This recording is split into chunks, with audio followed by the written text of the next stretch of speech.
नमस्कार, ठाणे मध्ये आपलं सर्वांचं स्वागत करतो। मी ठाण्यातील बाटा कंपाऊंड परिसरामध्ये आहे। तुम्ही जर माझ्या मागे पाहिलं तर अनेक कंत्राटी कर्मचारी जे आहेत ते या ठिकाणी मोठ्या प्रमाणात आक्रमक झालेले आपल्याला पाहायला मिळतात। खरं तर मागील अनेक वर्षापासून ठाणे शहरात जे कंत्राटी कामगार आहेत त्यांना समान काम समान वेतन लागू करा या मागणी करता जे आहे ते आंदोलन जे आहे ते सुरू आहेत। अनेकदा ठाणे महानगरपालिका मुख्यालयावर देखील जे आहे ते त्यांनी मोर्चा काढलेला आपल्याला पाहायला मिळाला, मात्र अद्यापही न्याय जो आहे तो या सर्व कंत्राटी कामगारांना मिळताना पाहायला मिळत नाही। याबाबत कर्मचाऱ्यांची नेमकी काय भूमिका आहे, कारण की शेतकरी कामगार पक्ष हा देखील मागील अनेक वर्षापासून या सर्व कर्मचाऱ्यांसोबत जे आहेत ते त्यांचा या संदर्भातला पाठपुरावा जे आहे ते करतात। माझ्यासोबत अनेक कर्मचारी आहेत।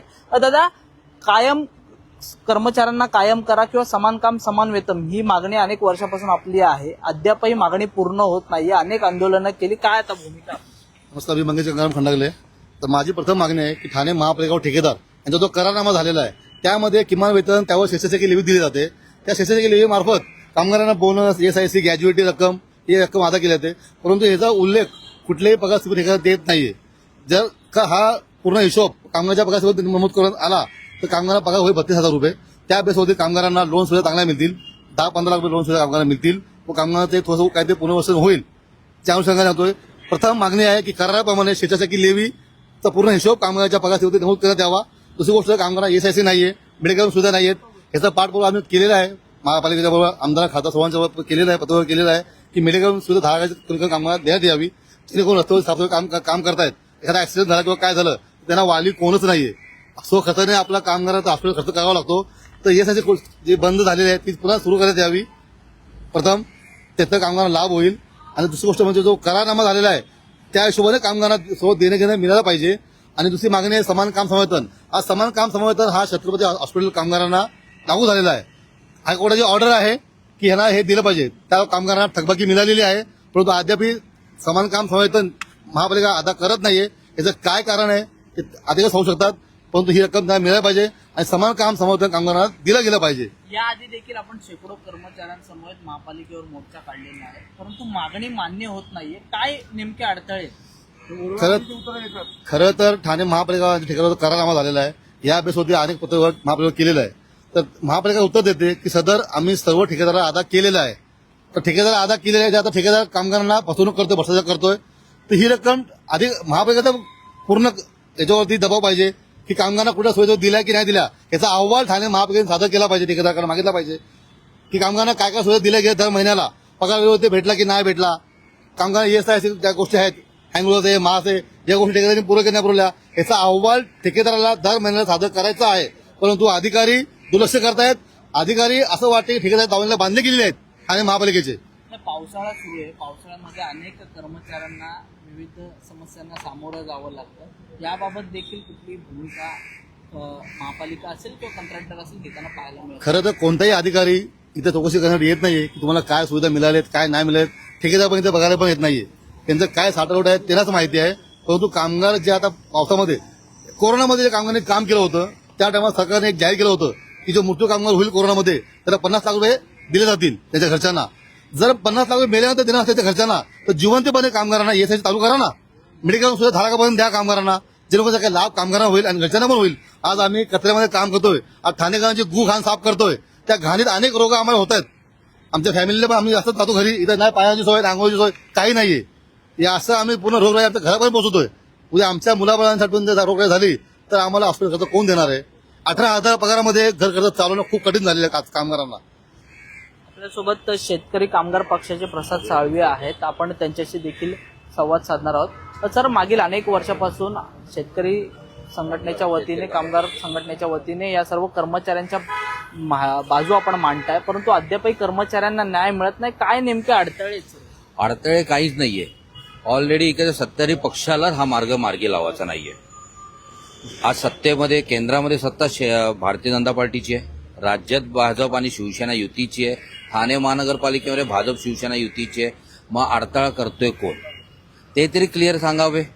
आता सगळे आमदार उठतात, महानगरपालिकेत येतात, मोर्चे घेऊन येतात, सत्ताधारी पक्ष जर मोर्चा घेऊन येत असेल तर मग विरोधकांनी मग मागणी कोणाकडे करायची, हा आता मोठा पडलेला प्रश्न आहे। आता राहिला प्रश्न तो कंत्राटी भरती, तर GR रद्द झाला, हे झालेला आहे ना रद्द, मग जी आर रद्द झालेला आहे, तर एक तो नोटिफिकेशन महानगरपालिकेकडे पाठवा, तो विषय मिटून टाका. स्वतः देवेंद्र फडणवीस यांनी त्याचं श्रेय पण घ्यावे. आता राहिलं हे निरंजन डावकरे साहेब, आपले ठाण्यातले विधान परिषद कोकण पदवीधरचे आमदार आहेत. म्हणजे जेवढे ग्रॅज्युएट असतील तो विषय म्हणजे कंत्राटी कामगार हा ग्रॅज्युएट पण आहे हा या विषय. मग झालं, मग आता त्याच्यावर निरंजन डावकरे साहेब आपण त्याच्यावर भूमिका कधी घेणार? मग महानगरपालिकेतले सगळे कंत्राटी, म्हणजे सफाई असू द्या, मग आपल्या महानगरपालिकेतले इतर खात्यातले असू द्या, मग आरोग्यामधले कोणी असू द्या, मग हॉस्पिटलमधले, मग त्यांना कायम करा. आता हे सगळं एवढं असताना मग विरोध करते कोण, हाच मोठा प्रश्न पडलेला आम्हाला. आणि शेतकरी कामगार पक्षाची मागणी सरळ सरळ आहे. आम्ही अनेक पत्रव्यवहार केले, राज्याला पण केलेलं आहे, महानगरपालिकेला केलेलं आहे, की आपण त्यांना एकतर हा मार्गी विषय कायमचा मार्गी लावा, नाहीतर आम्हाला समोर एक प्रशासन, महानगरपालिका आणि कॉन्ट्रॅक्टर, सगळे जेवढे कॉन्ट्रॅक्टर आहे सगळ्यांनी बसा आणि मार्गी लावा. आणि जर अजून तुम्हाला आतली माहिती देतो, कॉन्ट्रॅक्टर कोण, जर तुम्ही मुंब्र्याचा कॉन्ट्रॅक्टर बघायला गेला, ते कंपनीचं मी नाव घेतो, त्यातून कळेल की बाबा हे कॉन्ट्रॅक्ट कोणाचं असतं. क्रिस्टल कंपनी, ही क्रिस्टल कंपनी आहे भाजपचे आमदार प्रसाद लाड यांची, वेळेवर पगार नसतो. जर असेच भाजपचे आमदार जर आपले कॉन्ट्रॅक्ट घेणार असतील, मग हा विषय कधीच मार्गी लागणार नाही. मग एकनाथ शिंदे साहेब पण हा विषय कधीच मार्गी लावणार नाही, कारण की कॉन्ट्रॅक्टरकडून त्यांचं एक फंडिंग भेटतं पक्षाला. जे पक्षाला फंडिंग आल्यानंतर त्याच्या पक्षाचे बॅनर लागले जातात. मग हे कॉन्ट्रॅक्ट बंद कसं होणार? त्यांना कॉन्ट्रॅक्ट चालू होऊ द्या आणि अशा मुलांचं आयुष्य त्यांना म्हणजे बर्बाद करून टाकायचंय. आता राहिलंय त्याच्यावर ही मुलं कोण आहे ही पण माहिती घ्या. ही मुलं ही सगळी बहुजन विचारायची, बहुजन आहेत. त्याच्यामध्ये ब्राह्मणांची मुलं, मी कुठे जातीवाद, मी जातपात करत नाहीये, मी सत्य परिस्थिती बोलतोय आपल्यासमोर, की ब्राह्मणांची मुलं कधी गटारामध्ये हात टाकणार नाही का. ते आता मगाशी त्याने मला पोटी जी असते पोटीवर हात टाकणार नाही.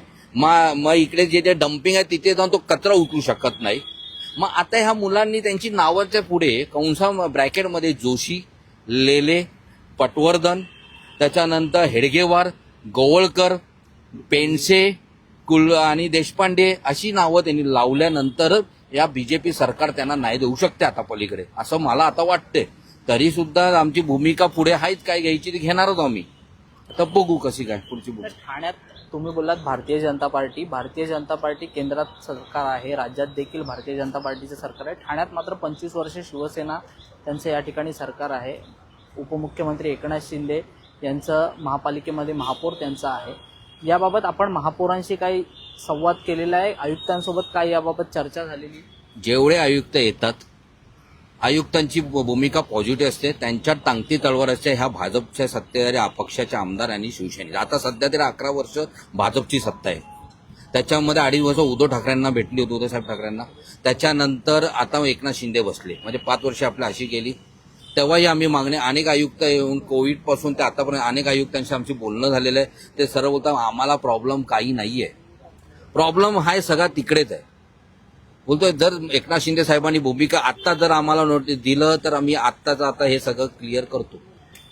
म्हणजे विषय कुठे अडकलाय, म्हणून मला वारंवार त्यांची नावं घ्यायला लागतात. नावं का घ्यायची, आम्हाला काय गरज आहे? शिंदे साहेबांना सर्व कर्मचारी याआधी देखील वारंवार भेटलेले आहेत, पत्रव्यवहार केलेले. राहिली गोष्ट, एकनाथ शिंदे साहेबांनी ह्याच कोविडच्या काळामध्ये ह्याच कामगारांना घेऊन महाडमध्ये गेले होते. तेव्हा तर छाती टोकून सगळ्यांनी सांगितलं तर हे जेवढे कोविड कायम करणार. मग हा शब्द गेला कुठे? स्वतःच्या पोराला डॉक्टर केलं ना, परत खासदार केलं, आनंद आहे ना. मग ही पण कोणाची तरी मुलं आहेत ना, त्यांचे आई वडील अपेक्षा करतात ना शिंदे साहेबांकडे किंवा संजय केळकरांकडे, बीजेपीचे आमदार मुख्यमंत्री देवेंद्रजीकडे. मग तुम्हाला प्रॉब्लेम काय, करा ना. मी बोलत ना, तुम्ही जर कायम केलं तर तुम्ही श्रेयच घ्या. आम्ही तुमचे बॅनर लावू मोठमोठे ठाण्यामध्ये की शिंदे साहेबांचा आणि त्यांच्या देवेंद्र फडणवीसच्या आशीर्वादाने हे ते कायम काय झालं ते. कंत्राटदारांना मलिदा यातून मिळतो, म्हणूनच या सर्व कर्मचाऱ्यांना 100%. म्हणून तो सांगतो ना, आता मगाशी बोलताना काय बोललो की कॉन्ट्रॅक्ट कोणाचं आहे? प्रसाद लाड आमदार, भाजपचे आमदार आहे. उद्या संजय केळकरांनी समोर यावं, प्रसाद लाडची इथे कॉन्ट्रॅक्ट नाही ही सांगण्याची भूमिका आहे का? मग आमचे उपमुख्यमंत्री एकनाथजी शिंदे साहेब सांगू शकतात की छाती टोकून प्रसाद लाडचा इथे कॉन्ट्रॅक्ट दाखवा, आम्ही राजीनामा देऊ, दाखवलं नाही तर आम्ही हे करू, नाही सांगू शकत. मग त्याचा अर्थ कॉन्ट्रॅक्ट हेच घेणार, मलिदा असे खाणार आणि बॅनर लागणार. बॅनर मला त्यांचा संबंध नाहीये, पण त्यांचं आयुष्य बर्बाद होणार. म्हणून आता आमच्याकडे आता पर्याय म्हणून शेवटचा एकच राहिलेला आहे शेतकरी कामगार. आता ह्या सगळ्या कंत्राटी कामगारांना एकत्र घेऊन एकतर एकनाथ शिंदेच्या राहत्या घरावर जाणं किंवा सत्ताधारी पक्षाचे भाजपचे आमदार त्यांच्या घरावर जाणं. महानगरपालिका पण एक कर्मचारी, तो 5 वर्षाचा आयुक्त येतो आणि जातो. कर्मचारी कुठे बदलत नाही. 58 वर्ष त्याला नोकरी करायची असते. त्यालाही माहिती आहे माझ्या टांगती तलवार हे मंत्र्यांची आहे. सत्ता द्यायची आहे तर त्याचं आम्हाला ऐकायचं आहे. मग तुम्हाला जायचं ऐकायचं, मग आम्ही त्या सत्ताधारी पक्षाचे दरवाजे ठोकतो ना. जिथपर्यंत त्यांचा विषय मार्गी लागत नाही तिथपर्यंत आम्ही त्यांच्या घरातून बाहेर पडणार नाही. फक्त मग तेव्हा तुम्हाला ह्या मुलांना जेलमध्ये टाकायचे, मध्ये आंदोलनच्या हे आंदोलन करायला येत नाही. आम्ही हक्क मागवला येतो त्यांचा, आणि हक्क हा मागणं प्रत्येक कामगाराचा अधिकार आहे. तो संविधान बाबासाहेब आंबेडकरांनी दिलेला आहे. तो आम्ही येतो तुमच्याकडे. मग आता बघूया तुम्ही हक्क देता की जेल दाखवता. तो आता फक्त येणारा ठाणेकरांनी आणि महाराष्ट्र जनतेने बघा कामगारांशी प्रामाणिक कोण आहे. जर अजूनही त्यांच्याकडे सोनेरी संधी आहे. तुम्ही कंत्राटी कामगारांना जर चांगले दिवस आणून दिले, जर किमान वेतन सरकारचा पगार दिला, तो आता GR मध्ये लिहिलेला आहे इकडे, कायम कामगार आणि कंत्राटी कामगार देण्यात येणारा वेतन व इतर मुख्य नियमित कामगार कर्मचारी देण्यात येणारा वेतनपेक्षा कमी नसावा, त्यापेक्षा खात्री मालकाने करावी. हा GR तर माझा नाहीये, हा शासनाचा GR आहे. मग ते लागू करा. हे कामगार मागणी काय, शेतकरी कामगार पक्ष पण मागणी ही आहे आणि कामगार हेच एकच मागणी करतात. तुम्ही GR प्रमाणे करा. एवढंच मला आपल्या माध्यम सांगणं आहे. जर त्यांचा हृदय जर कुठे त्यांच्या कामगारांसाठी जर मोठा झाला आणि मनाने प्रामाणिकपणाने आले, मलाईच्या नादी न लागता त्यांचं जर भलं झालं तर भलं, त्यांच्या आई वडिलांचा, त्यांच्या मुलींचा, त्यांच्या लहान लहान मुलांचा, सगळ्यांचा आशीर्वाद त्या एकनाथ शिंदे साहेबांना आणि बीजेपीचे आमदार संजय केळकर असतील, परत निरंजन डावकरे असेल आणि मुख्यमंत्री देवेंद्रजींना आशीर्वाद लागेल, हे एवढं मी सांगतो.